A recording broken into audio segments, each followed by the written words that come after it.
You are listening to the Nightly News Podcast, the voice of the Knights.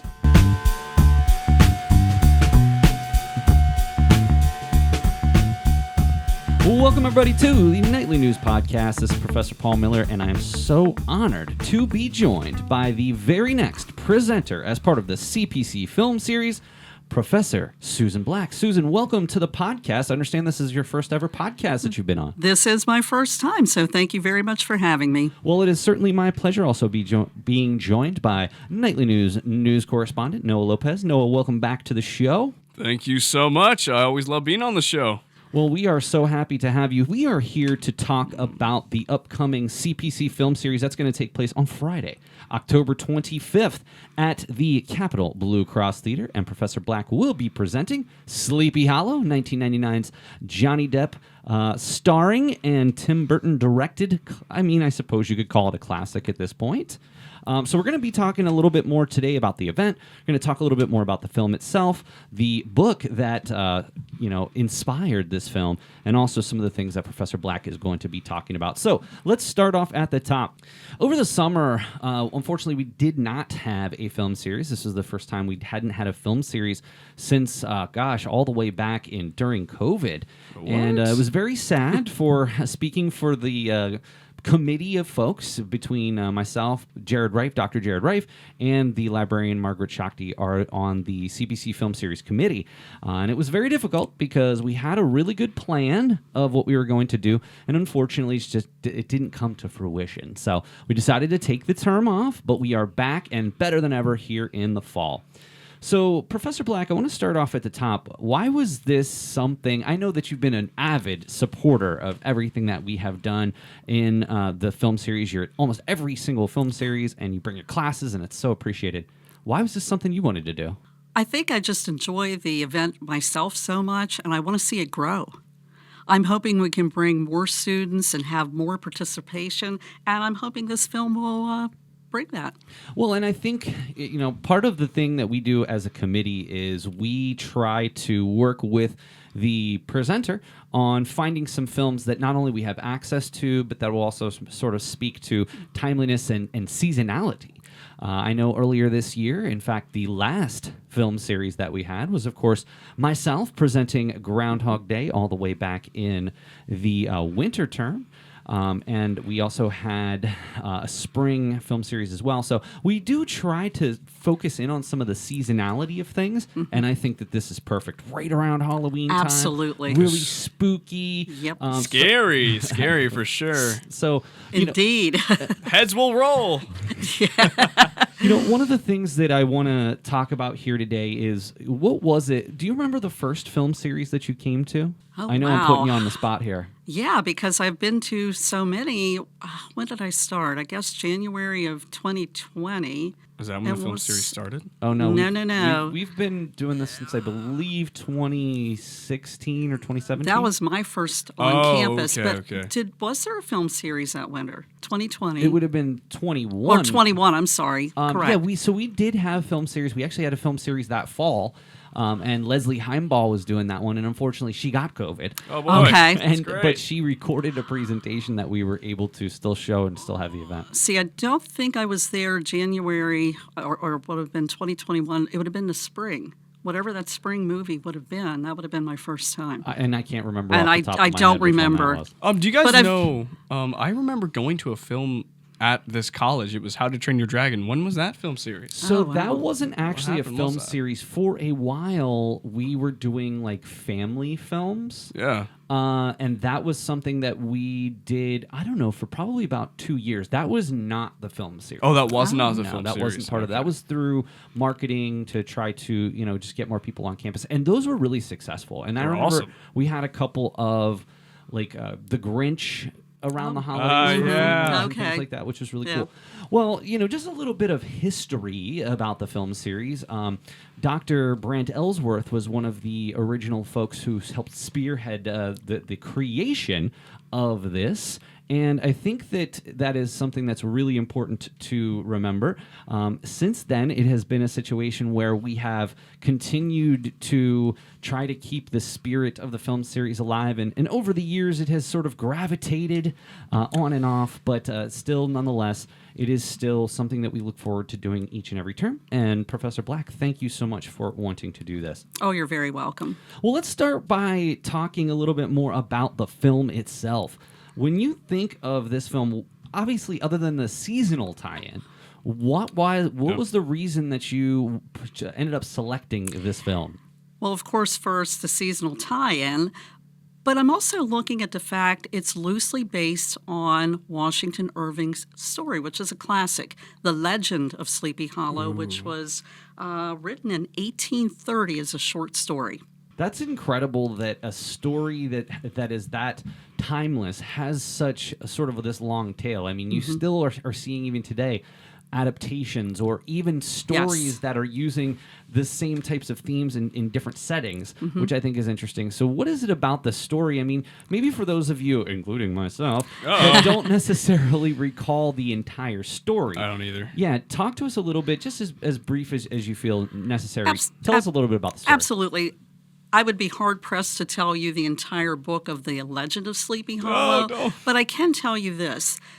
The main character, Ichabod Crane, in that original story was a school teacher.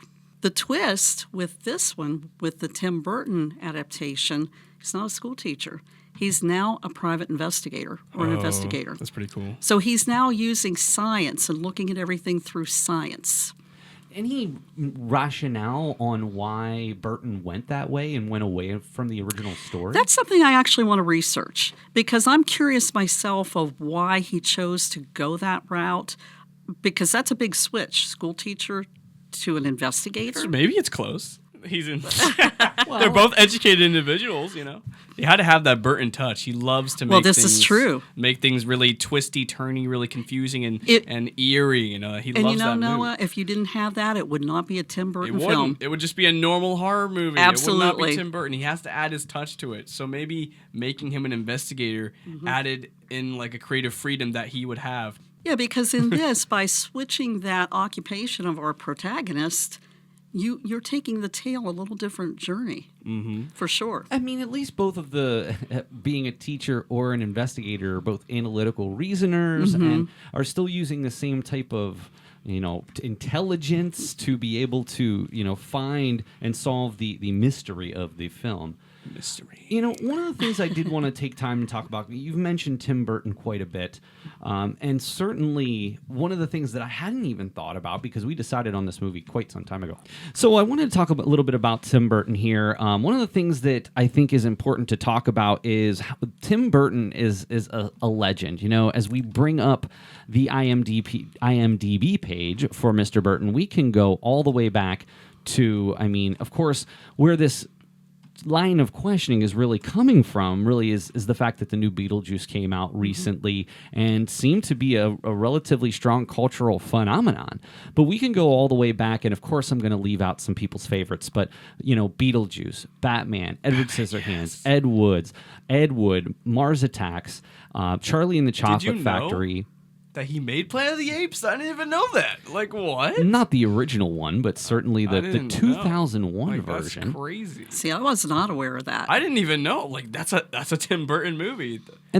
And then more recently, the television series on Netflix, Wednesday, which is actually, we were actually talking about this off air, is actually his highest rated film, even though it's a TV show, since A Visit with Vincent back in 1994, which got an 8.3. What? Wednesday an 8.1. Then, of course, the sequel to Beetlejuice called, ironically enough, Beetlejuice. So I'll say it 3 times. So the interesting thing about Tim Burton here is he is and has remained culturally relevant for literally almost 40 years. Oh, wow. What is it about Tim Burton that has given him this staying power for all these years? I mean, all the way back to Batman in 1992, Beetlejuice in 1989. That's crazy when you think about it. But there's just something about Tim Burton, as I was saying earlier, not to use the overused word weird, but it's delightfully weird. And there's something about the way his sets, the set production itself. Well, and two, one of the things that we also were talking about is Sleepy Hollow did win an Oscar for Best Art Direction / Set Direction. We were doing just a little bit of research, and initially the budget was supposed to be down in the $30 million range, and whether it was Burton or whether it was his location scout or combination of both, this movie ended up ballooning to more than double that at about $70 million of a budget because they ended up having to film overseas. Right. And so, on one hand, I'm sure that the studio did not particularly care for that bloated budget. On the other hand, though, he obviously got a lot of respect in the industry for the set direction. So, I mean, in this particular case, what are some of the elements of this particular film that we might be used to in watching some of these other types of films? I think when you see a Tim Burton movie and get familiar with the set design, and you look at Sleepy Hollow, you will see those similarities for sure. There's a way that he uses lighting. And I think even the opening scenes, everything is always, I want to say a little creepy. Creepy would be the word. That true. That is indeed. It is a horror movie, kind of. Exactly. Right? There's the lighting. You tend to see a lot of muted shades, and in this particular movie, even when you're noticing the color, it's not brilliant color. Only other than several scenes, which I'm not going to talk about right now. Well, and I'm sure that really means a lot within the scope of the plot. And exactly. It does. The color was used for a specific aspect, and that's one of the things in the film class that I teach that I talk about a lot is any kind of shifts in color should always be sort of just this bright light bulb that comes on above your head, like this was done for a specific reason. Exactly. But then when you look at films like the original Batman, of course, the original Beetlejuice 1988, I said 1989 earlier, Batman, listen to this 3-year run for Tim Burton. Beetlejuice, Batman, Edward Scissorhands, 88, 89, 90. And then 92 Batman Returns, 94 Ed Wood. It's pretty incredible. I mean, you want to talk about a 5-film run that parallels almost any director ever. And then, you follow up with Sleepy Hollow, about 7-8 years later. It's incredible that he has had this staying power and cultural relevance for, going on 40 years. Wow. And very few directors that I can think of have had that type of relevance over time. I think of people like, Tarantino's been around for about 35 years. I can't even believe it. Well, Steven Spielberg, he's been around Spielberg, for sure. But Spielberg doesn't seem to stay as involved in terms of, certainly if you look at the big films. Yep. But and of course, he's been around for a very long time as well. I'm not downplaying that. He's been probably around closer to 50 years. But he doesn't really do as much anymore. I know that he was involved in Avatar, the sequel to Avatar recently. Again, we're comparing apples to oranges here. But what I think is really unique is if you look and pull some of these, that lighting, and even when I think of the original Batman, one of the reasons I think that the Dark Knight trilogy was so unique and different was because Nolan brought back that original sort of dark vision that Burton had in the original Batman. Now, he modernized it. He made the plot a bit more complex and a bit less cartoony, comic booky. We love comic book accuracy. I can say as a comic book fan in a movie when it's comic book accurate. But if the movie's just too goofy, like if you've seen Batman and Robin, oh my gosh. That kind of thing, it just becomes a bad movie, or it's too corny to watch. Like you cringe at the things that are happening on screen. Like when he says, "Oh, Batman," it's sometimes it can be a little silly, But, like the old television series. Oh my God. Exactly. But I would say though that I appreciate that his worlds that he creates are so unique and different, and that's what I think is so really cool about Tim Burton. Now, I will be honest here. I have not seen this movie, and okay. I'm happy to say that a lot of these films that we've done in the film series I have yet to see. So it's really cool for me to get to walk into this, hear your presentation, and then get to watch the movie. parts of me are like, I want to watch it so I can understand what she's talking about or whomever is presenting in their presentations. On the other hand, it's like, no, I want to just experience this for the first time in this setting, in this atmosphere. Wow, I did not know that you had not seen it at all. And I love Johnny Depp. I'm a fan of Yeah. Johnny Depp. I didn't know he was in this movie. I've seen Sweeney Todd. But You have to love Johnny Depp. He's a chameleon. Whatever you ask him to do or be, he becomes that character. Captain Jack My Sparrow. favorite always. So, and of course, there's a lot of rhetoric out there about Johnny Depp, which we'll try to avoid at this point. But what I do want to do is just briefly talk a little bit more about what you're anticipating giving your presentation on. Of course, we don't want to give any spoilers, and of course, we're all going to save the date for October 25th at 6 o'clock in the Capitol Blue Cross Theater. But as you continue to work on your presentation, what are some of the themes, the parts that you want to talk about? I really want to research and dive more into not only somewhat of the set itself, but I want to look at the themes because there are overarching themes in this movie. Not to give everything away, but I think if you really look at it as a whole, there is that good versus evil element. It's very strong there. To watch that and say it's not there, I would say, what film are you watching? Maybe they're watching Spider-Man, Exactly. They're not watching the same thing I'm watching. It's there. So I'll be interested to hear, Professor Miller, your thoughts after you see it in regards to that. There's also the notion of superstition.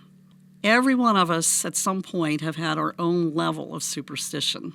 As we were talking before the broadcast, I think of all of our sports heroes. Many of them have superstitions. They'll wear a certain jersey the day before, or this or that, or color, or what have you, or they won't step on a line crossing the field. I think when you look at this movie, you really start to see and look at Ichabod Crane's character, which, again, I'm not going to give any more away. No spoilers. No spoilers. And look at his character in depth and look at the rest of the movie, and you'll see these superstitions and that thought come about. There is also an element of skepticism because when we're presented with certain things in our lives that seem out of sorts, of course we're skeptical.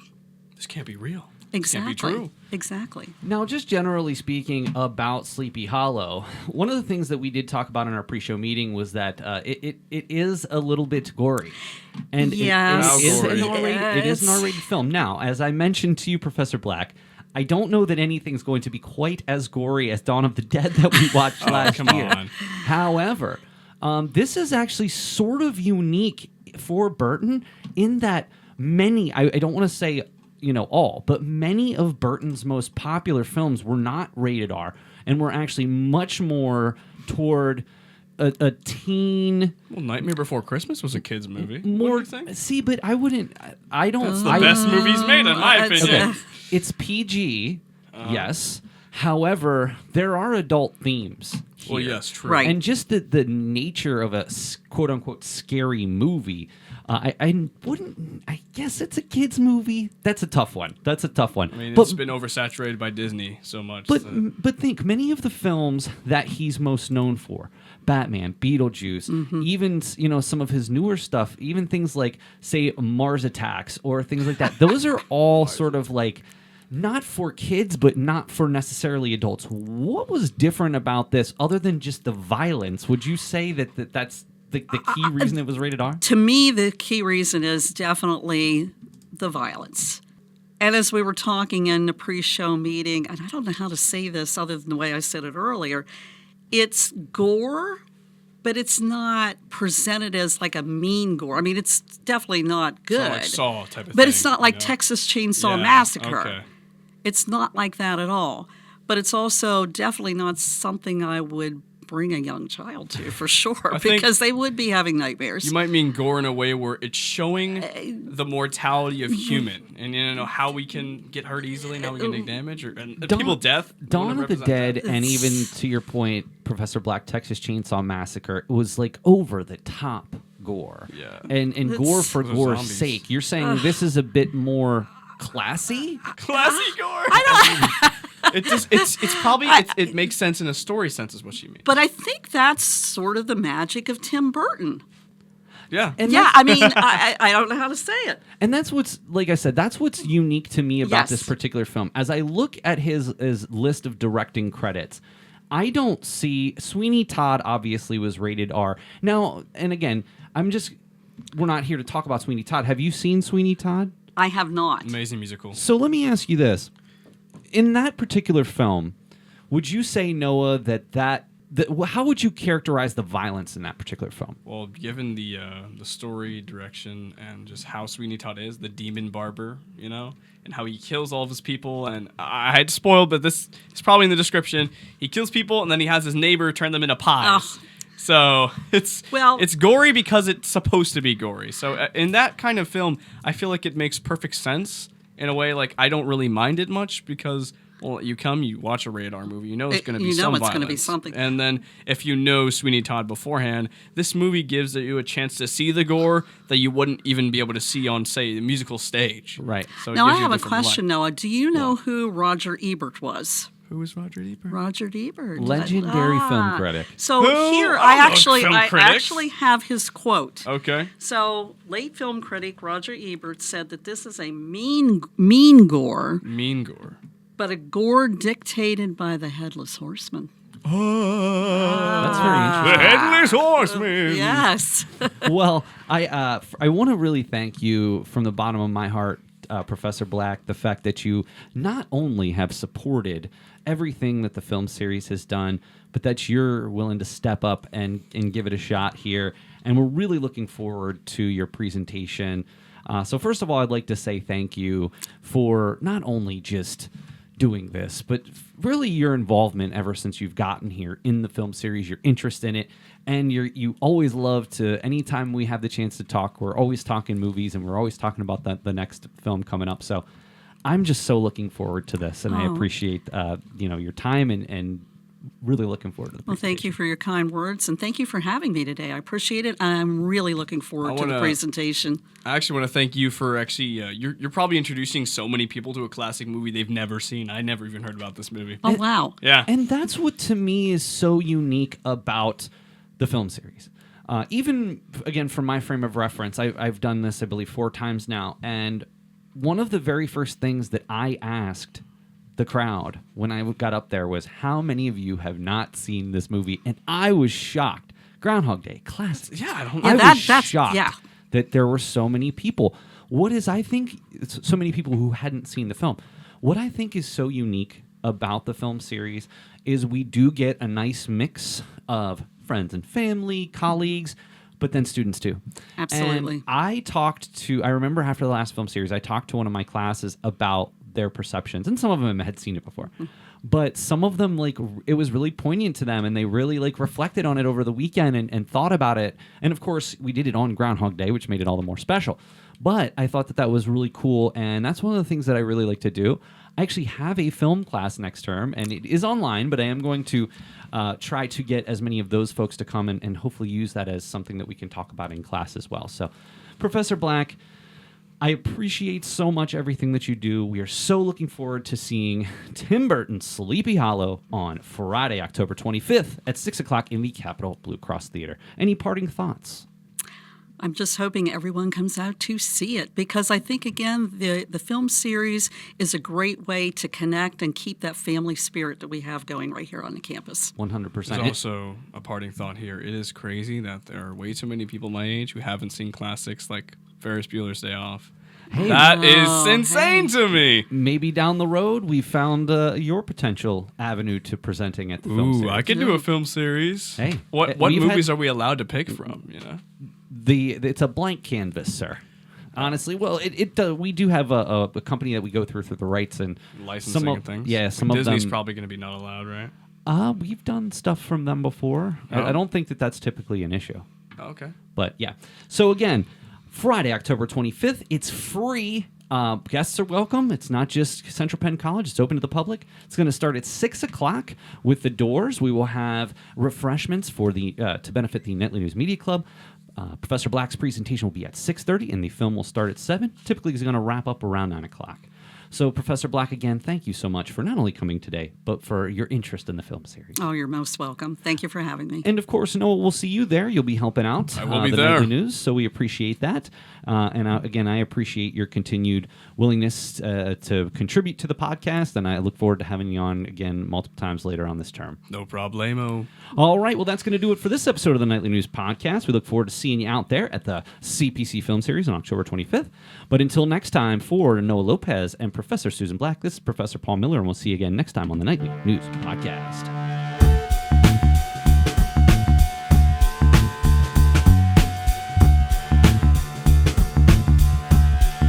I'm Dylan Bowman, former president of the Nightly News, and you're listening to the Nightly News Podcast.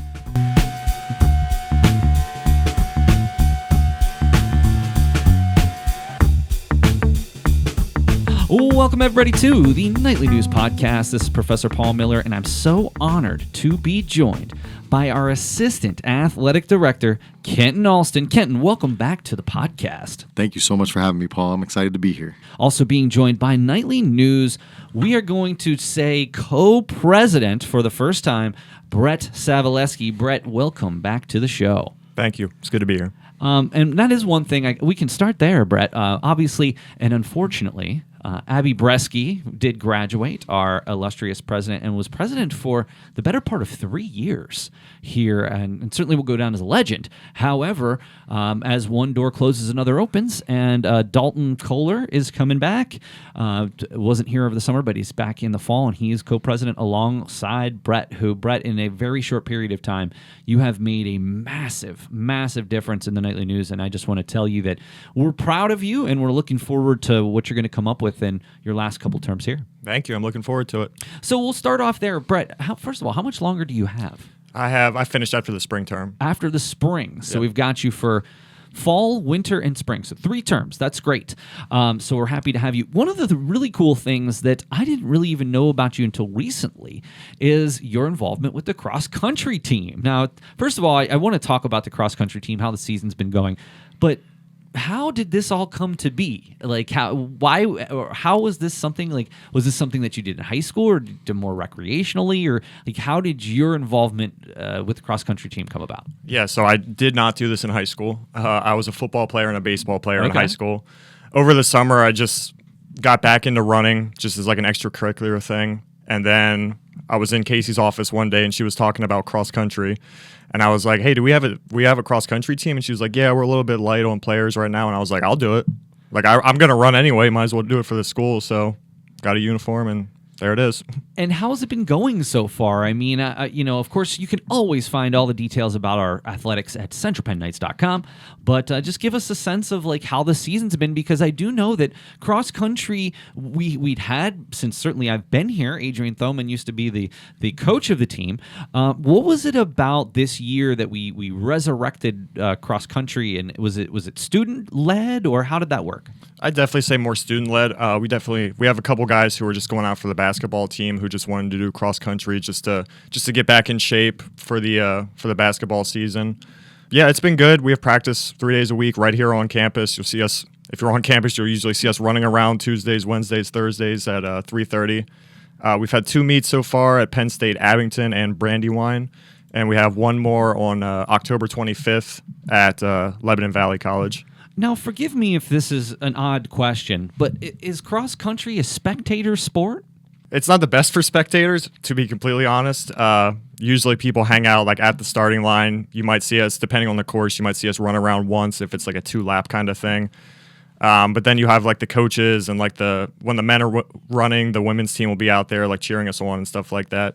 So yeah, not the best spectator sport, but there is some opportunity if you wanted to come out to at least see us start and finish. And this is something that I ask a lot of folks, or that at least I have in the past. What does it mean to you, not only because of the fact that this is probably your only season based on when you're graduating, right? But what does it mean to you, the fact that you're starting to lay a foundation for, again, a newer program, and you're one of those folks that's helping to get that off the ground? What would that mean to you if you come back in 5 years and we have a flourishing cross-country program? Like, what role would that play in how you remember or recall your education? I'd say we walked so that they could run. No. No, that'd be cool. I mean, it is still a newer program. We do still have everybody walks on. Coach doesn't go out and recruit people for cross country yet. And I would love to see it build and just know that I was kind of at the part of the building blocks to lay the foundation of the program.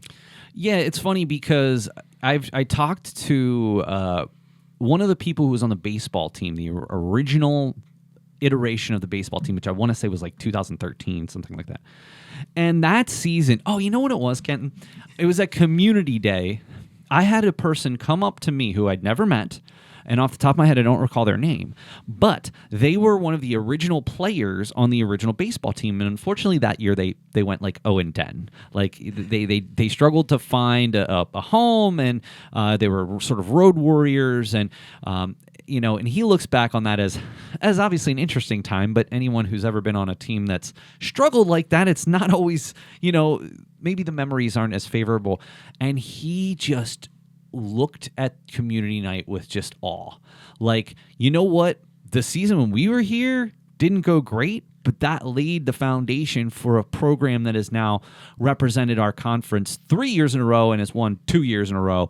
And to him, it was like, it was difficult for him to put into words what it meant. So in hindsight, maybe hopefully it's been wonderful for you, but you have to start somewhere, and that's where we are. And I think that that's noble of you to step up to help get this sport going, and I appreciate that, especially because of how involved you are. You are work study in 2 areas. You're the president of a club. I'm sure you're involved with other clubs too, and of course a student full-time as well. It's again, I can't thank you enough for all of your hard work, Brett. No, it's great. I love it. Well, great. I'm so glad cross country has gone well. There is still one more meet that you could go to check out. So that would be at LVC, the Last Chance Run Fast Invitational at 3 and 3:45 on Friday, October the 25th. So definitely, if you can make it out to that, or if nothing else, keep up with everything going on in cross country at centralpennknights.com. All right, and Kenton, we're going to come over to you. So obviously there's a lot of big things going on. Later this week, from when this podcast is going to be released, will be our homecoming soccer matches. I am so excited. You can come out and check out the concession stand. The Nightly News will be taking care of the concessions that evening for to a fundraiser, so I'm looking forward to that. But let's just maybe a little bit of a preview about what we can expect during the homecoming matches coming up here on Friday, October 18th. So share with us whatever you'd like to share with us about that. Absolutely. First and foremost, I would just like to say thank you, Paul, for being there, and I hope it's a great turnout and fundraiser for you guys. Let's just hope it's nice. Let's start there. Absolutely. If it's nice, I can deal with whatever comes. If it's raining, maybe not so much. That's a great point. I hope the weather's nice. I hope it's a good turnout. And I hope it's a night of 2 wins and a day to celebrate our soccer programs. But it should be a great day. Great matchups, great conference matchup for homecoming. So hoping our women get their first win of the season. Absolutely. Which would be great. And our men, I just hope they stay on track. They're on track to make it to nationals. So that's amazing. And I mean, obviously, Coach Osborne has done such great things and, Coach of the Year and all of these other things. But I think he'd trade every accolade for the opportunity to compete for a national championship. Absolutely. And I think it's a part of that, to go back to what you said about cross country, Paul, like it's a part of the process. You have to start somewhere. And our soccer team started with the hard years, and every year we've built and got bigger and recruiting got better. So like you're seeing that now. You're seeing those later years and the successful years now, and all that hard work and time put in pay off now. So it's great to see. One of the things that obviously, and again, centralpennknights.com for all the information about the soccer teams, but the big one is that, the homecoming matchup on Friday, October 18th. Senior night for the men is October the 23rd versus Penn State, New Kensington. And senior night for the ladies had already passed last week, and there was a celebration for them at Skyline as well. So, of course, wish them well. And let's get out there. Let's support our Knights and hope that we can bring home a doubleheader sweep.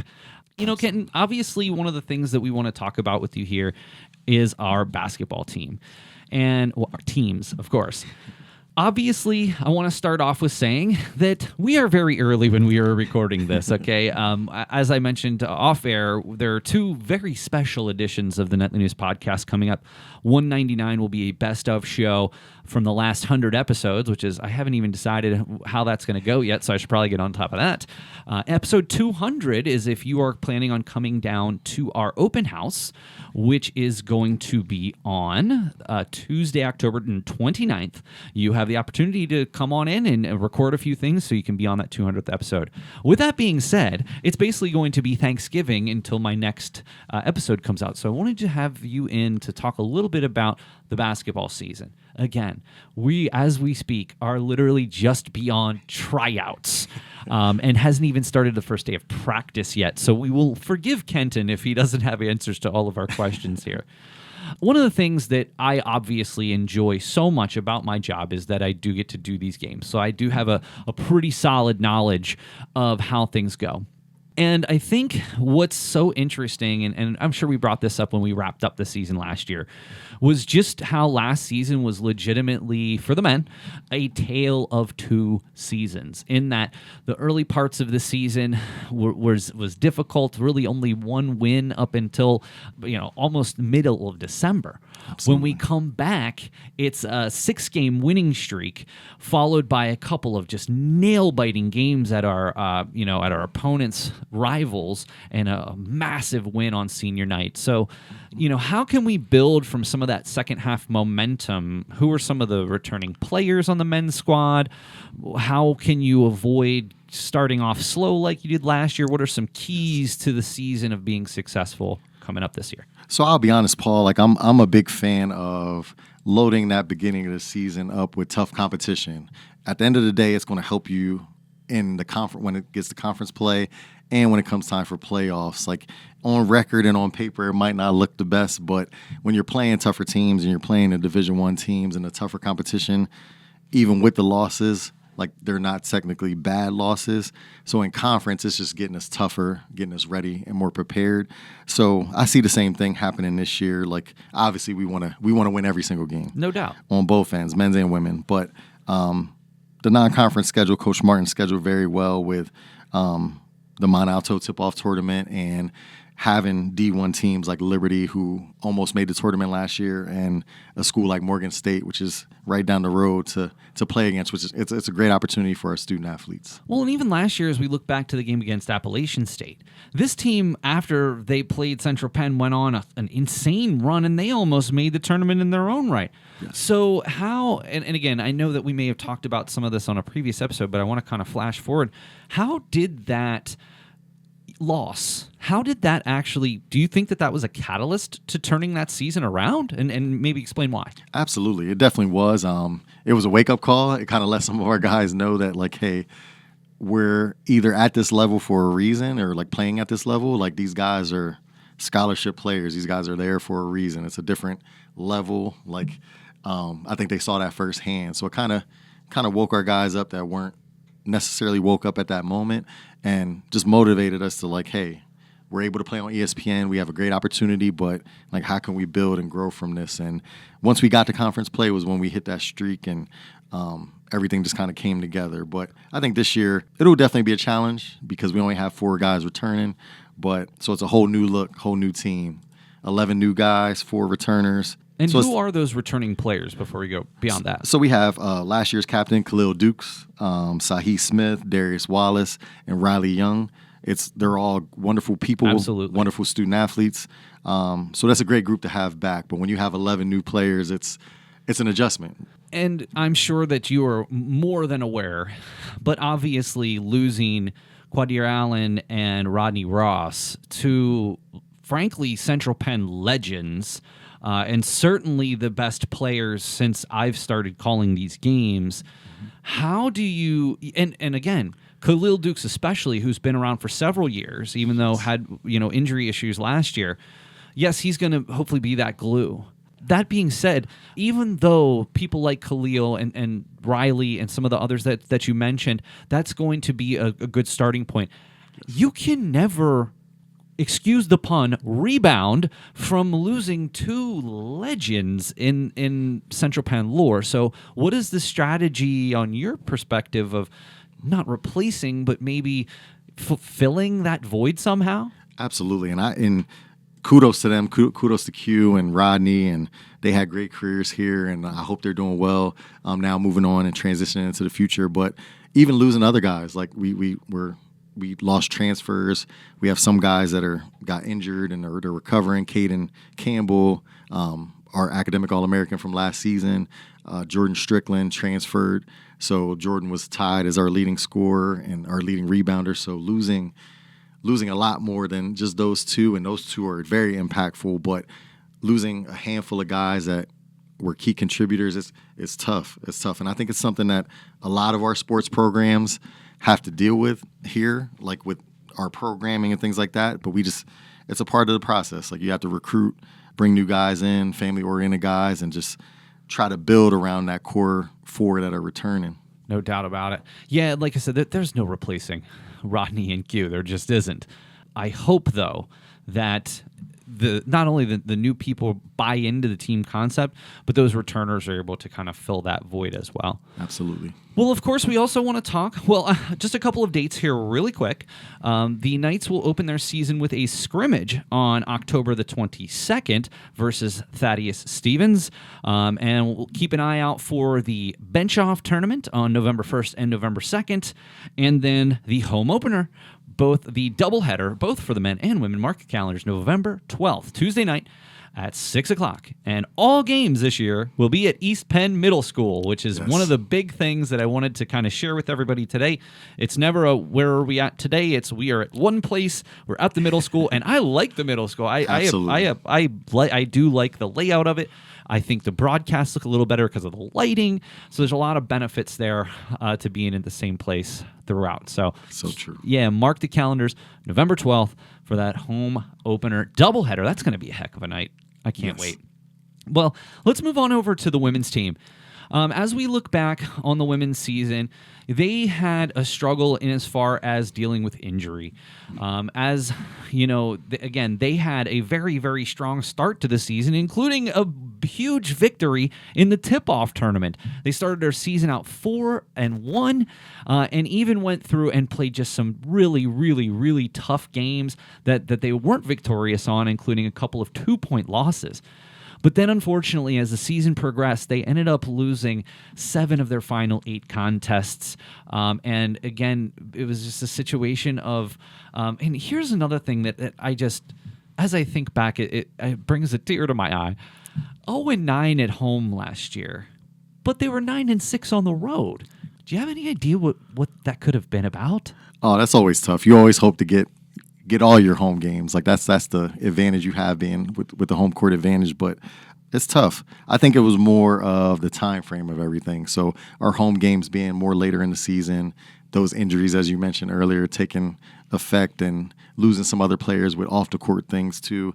We ended the season with 6 healthy girls. So I will never tough. forget, Kenton, the last game that I got to call against Cheney, and a 10-point loss, but man, the heart of those players. I mean, we literally only had 6 people play that game, and then we had people who were in foul trouble during that game too. I remember correctly, Allison Yoder had 3 fouls early, and Sydney Bubb ended up fouling out. There was an injury in that game. I mean, it was scary. Like, do we even have enough people to fill out a lineup here? And but they had so much heart, and that was one thing that I said to you in our sort of pre-show meeting was the level of heart there was just off the chart, and I'm proud to say that, I was calling those games because it was an emotional thing. Like, I could see, obviously the girls were upset, and I talked to several of them. They wanted to get that home victory so bad.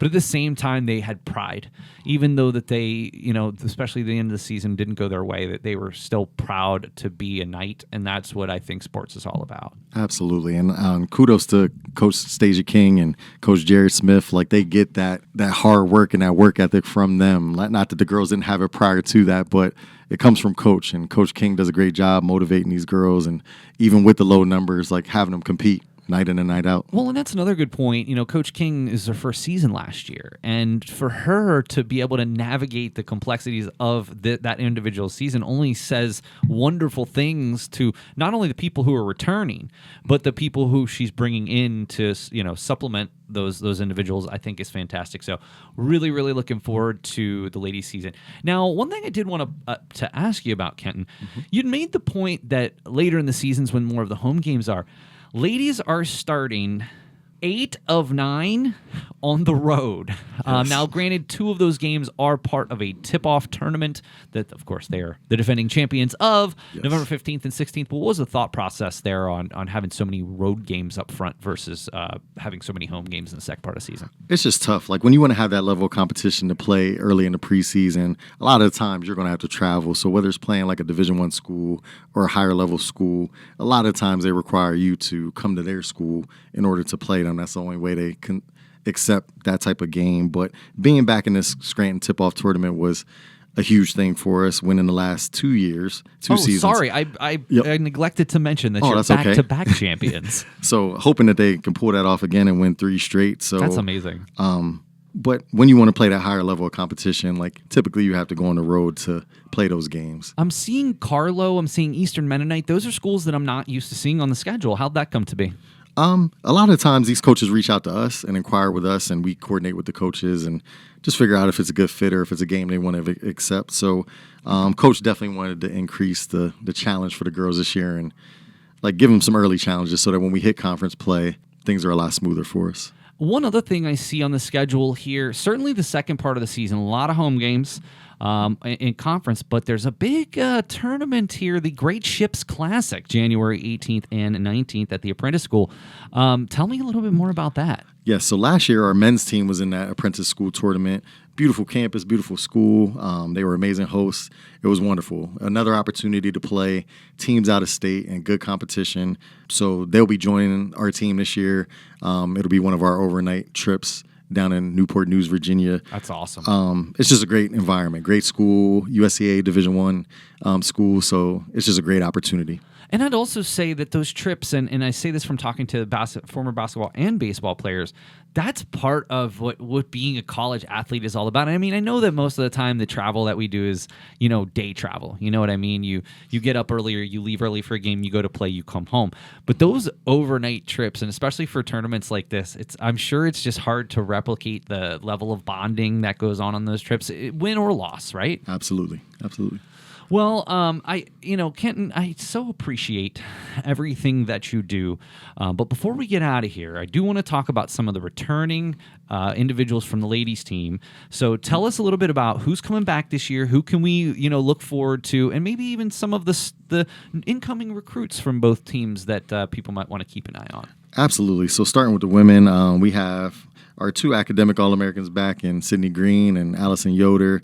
Allie came on as a freshman last year and came on strong. She was amazing. Yes, she is. And I'm so excited to see like her progress and where she gets this season. Kayla Thomas, another key piece that has been here for the last couple seasons. Excited to see where her season takes her. And Brandy Switten will be returning as well. So it's a good core group all around. Student athletes, great students, great representations, great leaders. Just amazing. As far as new incomers, we'll have Jayla Pearson coming back. Awesome. So she played a few years ago, but she'll be joining the team again, which is great. And then the Kirbys, Karen and Michaela Kirby, as well as Diamond and Nairi. So they're local recruits, and I'm excited to see where things take them. That's awesome. And it's a great that some of those returners have played with each other for several seasons. I know Allison was in her first season last year, but Brandy has played for several years. Kayla's played for several years. Flash, of course, another legend in Central Penn lore for basketball. And, of course, Jayla returning to the fold. I mean, that's a pretty fantastic lineup. And then you've got these new recruits coming in as well, which I think is fantastic.